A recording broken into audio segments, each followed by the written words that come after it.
Merci de votre fidélité à Télésud et bienvenue dans cette édition de l'entretien du jour avec mon invité du jour qui s'appelle René Mounzika. Il est directeur général de GIS Global. GIS, c'est General Immobilière Solutions. Exactement. Bonjour, monsieur Mounzika. Bonjour, lui. Quelle idée de vous lancer dans l'immobilier? Disons que j'y suis depuis très longtemps puisque j'ai une formation dans ce domaine-là et j'ai travaillé pendant quelques années au sein d'un cabinet anglo-saxon. Et après, je me suis aperçu que les besoins, notre continent en avait aussi. Et donc, l'idée, c'était de dire pourquoi ne pas créer une structure qui s'adresse aussi à l'Afrique. Souvent, ce qu'on dit de l'Afrique, c'est qu'elle a beaucoup de besoins, mais les ressources financières ne suivent pas toujours. Donc, est-ce que vous pensez que vous vous lancez dans un marché où les gens sont solvables? Oui, il y a une demande, ça c'est évident, mais est-ce que les clients sont solvables? Les clients sont solvables. Je crois qu'aujourd'hui, on a tous envie, quels que soient les pays d'où on vient, de reconstruire, de construire l'Afrique, dans les deux sens du terme. Construire aussi bien économiquement, mais construire aussi une demeure hypothétique peut-être, mais où on a envie de passer notre retraite. Aujourd'hui, c'est vrai que notre structure s'adresse peut-être un peu plus à la diaspora. Donc, ce sont des gens qui ont les moyens et qui peuvent et qui souhaitent investir en toute sécurité sur leur continent. Quand vous parlez de diaspora, oui, elles ont les moyens, mais elles vivent dans des pays qui connaissent la crise. Vous prenez ceux qui sont en Grèce, en Espagne ou au Portugal, même en France. C'est peut-être pas aussi perceptible que dans ces pays-là, mais la crise, elle est là. La crise, elle est là. C'est pour ça qu'il est plus facile pour eux d'investir dans leur pays que d'investir en Europe. Aujourd'hui, c'est vrai qu'avec la crise, avec les problèmes de chômage, avec les problèmes de rentrée d'argent, il est beaucoup plus difficile d'investir et d'acheter un bien ici. Donc, c'est aussi la solution aujourd'hui de pouvoir être propriétaire, mais dans son pays d'origine. D'accord. Et qu'est-ce que vous leur proposez? Quels outils vous mettez à leur disposition à la fois pour pouvoir acheter ou alors obtenir un crédit en vue d'un achat? Alors, ce qu'on fait, d'abord, il faut sécuriser les choses, parce qu'aujourd'hui, nos compatriotes, c'est la question d'après. Déjà, ce que vous proposez, et qu'est-ce qui garantit qu'après l'investissement, on en aura pour son argent? Alors, qu'est-ce qu'on propose? On propose aujourd'hui d'offrir ce que les promoteurs de nos pays font. Donc, ils sont mis à disposition. On n'a plus besoin aujourd'hui d'aller au Cameroun, au Congo-Brazzaville ou au Bénin pour aller acquérir un bien. On peut le faire à partir d'ici, parce que nous les offres, nous les avons. En vous faisant confiance aveuglément?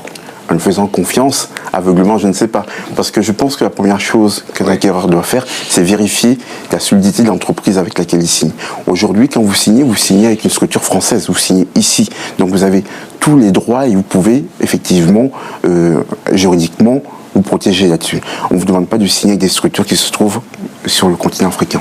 D'accord. Et quelle est la différence d'approche entre une entreprise qui vous propose de vous acheter un terrain, voire un lotissement déjà bâti avec clé en main quand vous arrivez? Quelle est la différence entre ces structures-là basées au Cameroun, au Congo-Brazzaville ou ailleurs sur le continent et votre structure à vous? C'est l'accompagnement. Quand vous êtes ici, vous avez besoin d'être rassuré, de savoir comment les choses se passent. Vous avez besoin d'avoir des interlocuteurs que vous pouvez voir, parce que c'est toujours très compliqué quand vous investissez de ne pas avoir quelqu'un qui puisse vous expliquer ce qui se passe. Nous, non seulement on vous amène sur investissement, mais en plus on gère votre bien. Et tous les comptes rendus sont faits ici. On a nos bureaux ici, vous pouvez passer voir. C'est ça qui est le côté rassurant, sécurisant. C'est ce qu'il fallait. Aujourd'hui, quand vous demandez à quelqu'un d'acheter aveuglément sur l'Afrique, sans aucun retour, c'est compliqué. Donc nous avons voulu mettre en place ces éléments pour assurer. Mais quand vous avez des bureaux en France, il faudrait aussi avoir des bureaux identifiés dans les pays en question, sinon il y a une rupture dans la chaîne. Alors c'est ce qu'on a. Donc si on prend le cas de GIS Global, nous sommes aujourd'hui présents avec des bureaux physiques sur le Cameroun, sur le Bénin, la Côte d'Ivoire et sur le Congo-Brazzaville. D'accord. Et qu'est-ce qu'il y a de motivant à mettre son épargne dans l'achat d'un logement où on ne vivra peut-être jamais et celui de s'acheter un logement en France? Alors la première chose, c'est peut-être un peu social, un peu familial aussi. On a besoin d'avoir des liens avec son pays d'origine quelquefois. Ça peut expliquer ce choix-là. Et quand on fait ce choix-là, on se dit, même si on n'y vit pas, c'est aussi une source de revenus. Ça peut être une source de revenus. Parce que, comme je vous le disais, nous garantissons derrière une gestion de ce bien. Ça, c'est une première chose. Mais ça peut être aussi le besoin de mettre à l'abri sa famille restée là-bas. Quand vous avez des parents là-bas, vous vous dites, bon, même si je vis en Europe, au moins, je vais réaliser quelque chose où mes parents, mes grands-parents, mes cousins, un lieu où ils pourront vivre. Ça fait partie des motivations. Et puis, aussi, quand même, quelque part, peut-être participer, si j'ose dire, ça peut être un rêve, participer à la construction de son pays. Parce que quand vous construisez une belle maison, vous embellissez votre ville. D'accord. Maintenant, est-ce que c'est accessible pour tout le monde? Quand je dis pour tout le monde, est-ce que le migrant moyen qui vit en France, en Grande-Bretagne ou ailleurs, à l'extérieur du continent africain, est-ce que c'est à sa portée d'acheter une maison? Elle coûte combien? Quel est le ticket d'entrée pour acheter une maison dans un pays africain? Alors, il y a plusieurs prix, mais si on regarde globalement, on peut savoir qu'on peut être certain qu'à partir de 30 000 euros, vous pouvez avoir une maison. Alors maintenant, ça ne sera pas une maison de 10 pièces, de 600 mètres carrés, bien sûr, mais à partir de 30 000 euros, vous pouvez avoir une maison. Quel type de maison? Alors, une maison avec 3 chambres, salon, vous pouvez avoir une maison confortable. C'est pas un studio. Confortable. Exactement, avec une maison confortable. Vous pouvez aussi, à partir de, on va dire, dans les 22 000 euros, avoir un bel appartement. D'accord. Donc aujourd'hui, la chance qu'il y a sur l'Afrique, c'est qu'en termes de construction, les choses sont moins chères. Donc quand vous regardez ici, les premiers appartements, quand vous trouvez des choses aux alentours de 80 000 euros, vous avez de la chance. Ouais. Donc difficilement remboursable, compliqué, surtout pour les revenus. En général, la diaspora a des revenus un peu moins élevés quand même que la moyenne. D'accord. Voilà. Elle est aussi plus touchée par le chômage que la moyenne de la société. Ouais. Mais qu'est-ce qui rend aujourd'hui la construction sur le continent africain moins chère qu'en Europe, par exemple? Est-ce que c'est l'arrivée des Chinois? Est-ce que c'est un autre paramètre que nous n'avons pas pu percevoir depuis? Le premier paramètre, c'est la main-d'œuvre. Les salaires sont moins élevés, donc les choses sont moins chères. Le deuxième paramètre, c'est le coût du foncier, du terrain. Ici, le terrain coûte plus cher. Quand on construit une maison, il y a 3 éléments, 3 paramètres. Il y a effectivement le coût du terrain, où on va bâtir. Il y a le coût de la main-d'œuvre, les gens qui vont travailler, à combien ils sont payés. Et puis, il y a le coût du matériel, des matériaux de construction.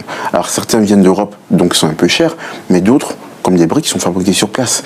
Donc, le tout fait qu'une maison revient moins chère en Afrique qu'ici. En étant écolo en plus. Si c'est vrai avec le matériau local. En plus, très sincèrement, oui, parce qu'il y a certains promoteurs qui jouent déjà la fibre écologique. On travaille avec beaucoup de promoteurs qui commencent, ou pour certains qui le sont déjà depuis longtemps. D'accord. Maintenant, pour en revenir au montant, vous disiez que c'est à peu près entre 25 et 30 000 euros le ticket d'entrée. On peut les avoir tout de suite là. Qu'est-ce qu'on fait? On vient vous voir, on vous dit nous aimerions que vous construisez, on vous remboursera dans 25 ans? Alors ce qui se passe, c'est qu'il y a deux systèmes. Soit on a ce montant de 30 000 euros et directement vous les versez au promoteur ou au constructeur. Si vous choisissez... C'est-à-dire vous? Alors, non, nous sommes conseil intermédiaire. Nous sommes là pour vous aider, pour vous conseiller, pour vous donner le choix. C'est-à-dire que nous travaillons avec plusieurs promoteurs, plusieurs types de constructeurs. Quand vous venez nous voir, on vous demande où vous voulez vous installer. On vous propose les offres. Et nous, on est là pour vous accompagner dans le choix de vos offres. Donc vous faites le go-between entre les personnes qui veulent acheter. Nous sommes intermédiaires, nous sommes vous êtes intermédiaire, pardon. On est conseil. Oui. Voilà, on est conseil, on est intermédiaire. Et derrière, on assure aussi la gestion de votre bien. C'est-à-dire que et on suit aussi les constructions. Ceux qui souhaitent construire, on va être leurs représentants sur place, puisqu'on a des équipes sur place, pour suivre la bonne marche de cette construction. Qu'est-ce qui se passe si le client n'est pas satisfait au terme de la construction de son logement? Alors, est-ce qu'il peut avoir cette surprise-là? Parce que vous dites que vous suivez le projet depuis Ce sont des choses qui peuvent arriver, malheureusement. Mais globalement, ce qui se passe, c'est que la personne qui souhaite construire, on a un architecte ici sur place, avec qui il va dessiner ce qu'il souhaite. Quand on a fait le dossier, quand on prépare le dossier, il part sur notre architecte local, que ce soit au Cameroun ou dans les autres pays, qui va valider les coûts et qui va retransmettre les choses. À partir de là, on refait valider au client.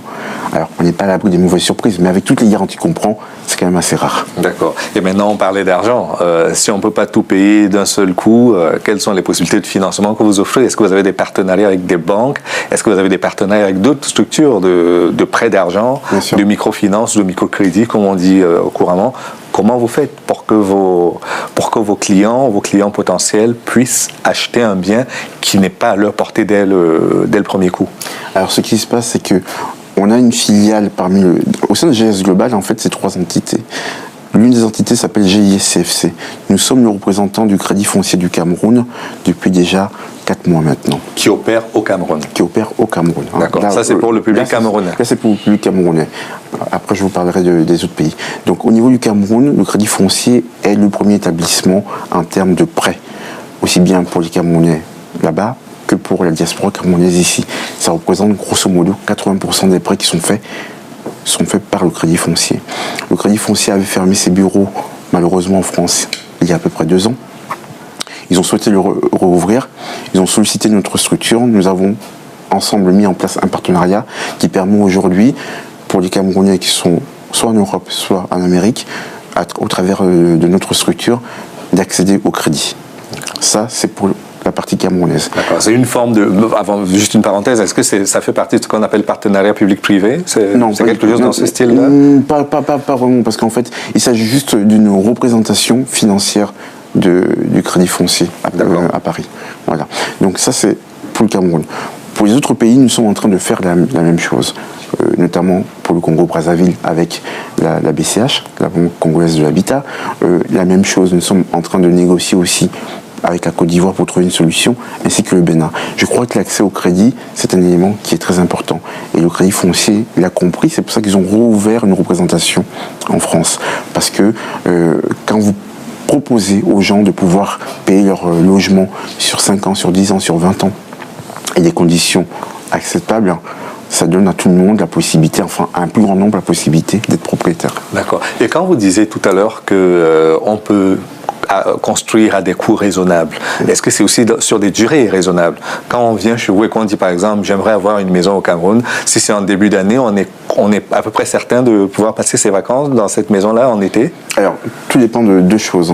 La première, est-ce que vous passez par un crédit ou pas par un crédit? Le traitement de dossier, c'est à peu près 3 mois. Oui. Parce que le traitement se fait au Cameroun. Nous, encore une fois, nous sommes une représentation. Le traitement se fait au Cameroun. À partir du moment où c'est fait, si vous faites l'option de construire vous-même, mais là, on peut vous accompagner avec un architecte, tout ça, il faut compter à peu près 6 mois minimum pour construire une maison. Voilà, 6 mois à 9 mois à peu près. Et si c'est un achat pour avoir une maison clé en main, ça prend combien de temps? Alors, si vous passez par un promoteur... Après les 3 mois d'études de dossier, naturellement. Alors, si vous passez par un promoteur, il y a 2 types de promoteurs aujourd'hui, si je prends le cas notamment du Cameroun. Il y a ceux qui font du préfabriqué. Alors ce n'est pas péjoratif, hein, quand je dis du préfabriqué, c'est-à-dire qu'ils ont des fondations et les murs sont déjà construits dans leur usine. Donc ils viennent, ils les posent et après la maison est aménagée. Là, c'est quelque chose qui met à peu près 3 à 4 mois. D'accord?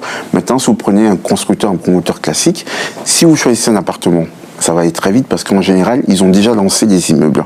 Donc, vous prenez un appartement qui est déjà en cours de finition et vous finissez l'aménagement intérieur soit vous-même, soit en leur demandant, en précisant ce que vous voulez. D'accord. Et si c'est dans une parcelle, c'est différent? Et si c'est dans une parcelle, c'est différent. Ça dépend, en fait, du constructeur. Mais globalement, il ne faut pas compter plus de 9 mois pour faire une maison.